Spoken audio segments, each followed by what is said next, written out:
Hello, everybody. This is Rachna once again, and here we are with our next chapter, which is called as My Nose.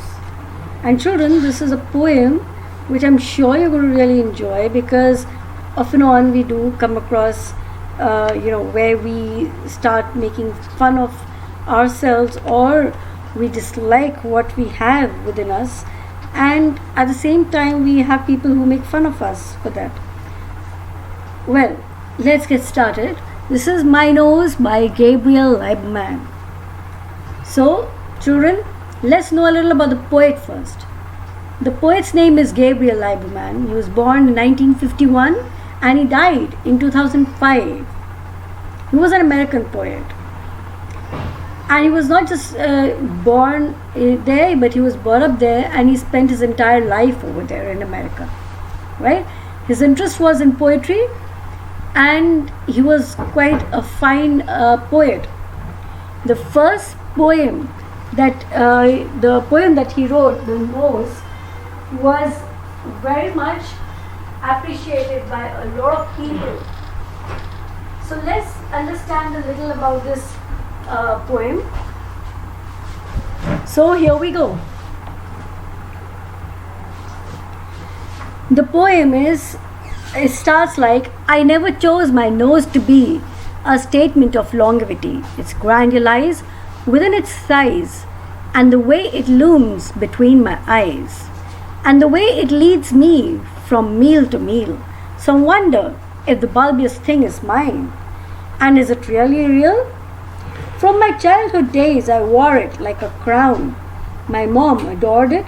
My father, who had a big one too, said, son, it's something to get used to.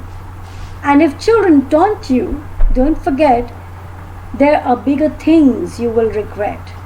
And your nose will grow much bigger yet. So big, in fact, that when I sneeze, the trees around me lose their leaves. It precedes me into my room, into any room, but it has always made ladies swoon. People often say to I, smaller noses we have seen on elephants and rhinoceros. Me and my nose are stuck together, whether for worse or maybe better. It gives my face a regal look and helps turn pages in this book. And when they put me in a basket, tell the one that builds my casket to cut a hole on top so I can smell the flowers when I die. So children, let's get started with this poem. And I'm going to explain you stanza by stanza, where I'm going to be even telling you a little about the poetic devices and the rhyming scheme as well. So let's get started, children. I never chose my nose to be a statement of longevity. So, well, children, here we're talking about his nose, and most of the time you will find that people have just, taken this poem word to word and, not try to get out a metaphysical touch to this. But I'm going to try and explain it to you in a slightly different way. So, let's get started. I never chose my nose to be a statement of longevity. And here when he's saying longevity, he definitely means long life, right? So he says that, everybody's nose, it lies in between their eyes. Yeah, but his nose is so big, it is so bulbous, that is, it's so big and round that, it leads him just about everywhere. It lets him go from one meal to meal. Yeah. And now if we look at it, children, apart from what he's trying to just tell you in a simple way, there is another meaning to this. When we talk of a nose, we talk of ego, right? So he says that my nose is a statement of longevity. That means that everybody's ego is so huge, is so big, that it stays on with them forever, right? And whatever a person wants to see, he can't really see it because it looms in between the eyes. Your ego looms in between and you're not able to see what you really want to see. And obviously, when a person has an ego, he goes from one thing to another and he wants to, get in between anything and everything. Right? So this is what he's saying. And here, if we see the rhyming scheme, it's like A, B, C, C, D, E, F. That is B. The first line's B is let's say the first line is A, then B, then C, and then again C because of size and eyes, and then D, E, and F because the others do not have the same sounds towards the end together, right? And then if we talk of the second stanza, he says, from my childhood days I wore it like a crown. My mom adored it. My father, who had a big one too, said, son, it's something to get used to. So children, when over here we're talking about what his father wants to say, is that his father says that he also had a big nose, so as to say that most of the men have a big ego. So what he wants to say is that my father also had a big ego and so do I have a big ego. So he says that you have to get used to it. And as all mothers, they love their children so much that they would adore anything and everything that belongs to the child. So similarly, his mom too adored his nose, even though it was a big one. So here, what does he say? That even if the children, they taunt you, don't forget that there are bigger things that you need to regret about than to keep regretting that you have a big nose or you have a big ego. So don't just keep bothering your head with that, because the more you become, the more you grow, the bigger it will become. And obviously, it's not that you grow up, you would physically have a huge nose, but definitely you would have a huge ego. So if you have a huge ego right from your childhood, it would grow bigger, isn't it? So this is what he's saying. And here what he says is that from my childhood days I wore it. So here it is the same, the rhyming scheme is the same. So we'll take it as A, 2, 2, so it becomes like B, B, forget, regret, and yet. So we have C, C, C, right? And then we come to the next stanza. It's like so big, in fact, that when I sneeze, the trees around me lose their leaves. It precedes me into any room, but it has always made the ladies swoon. People often say to I, smaller noses we have seen on elephants and rhinoceros. So here, what is it? If you notice in this particular stanza, there is more of I, right? So big, in fact, that when I sneeze, and then here again, people often say to I. So when we talk of me first or I first, you can understand it's always the ego that comes in between. And this is why I would like to take this poem a little different and compare the ego to the ego of compare the nose to the ego of a person, right? So what is it? So big, in fact, that when I sneeze, the trees around me lose their leaves. Obviously, it's like, an exaggeration. And when you say that, the trees would lose their leaves, obviously nobody has such a huge, sneeze, or the nose is not so big that it would make any tree lose their leaves. But here, what he's trying to say is that when he tries to say something or he tries to budge in between something, anybody would anybody would not be able to stand in front of him. Yeah. And then he says that before I can enter, my ego enters, or my nose enters the room. But he's very proud of it, and he says that, you see, like, even if I have a huge nose, the ladies, they still they still are proud of me, or let's say they are very much impressed with me. People often say to I, smaller noses we have seen on elephants and rhinoceros. So here they're like, you can say that there is a pun also here, when the people are making they are making a slight joke over here by saying that obviously elephants and rhinoceros, they don't have small noses. Yeah, physically, if you see, an elephant has a huge trunk, and a rhinoceros also has a huge nose. But here, what the people are trying to make fun and say that we have seen smaller noses in an elephant and a rhinoceros, but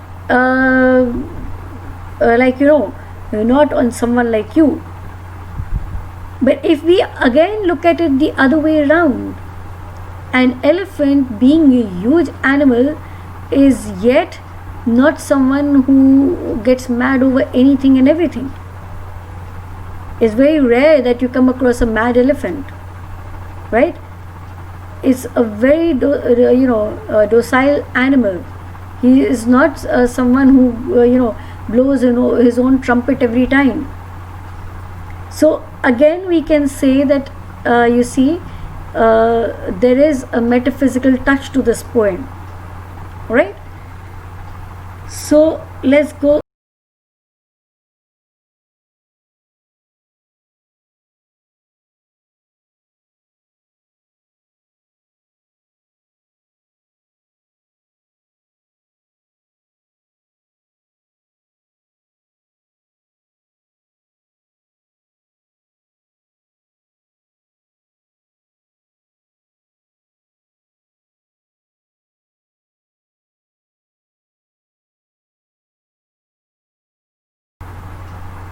Here, when we talk of the rhyming scheme, sneeze and leaves, it's like A, room soon, it's like AABB,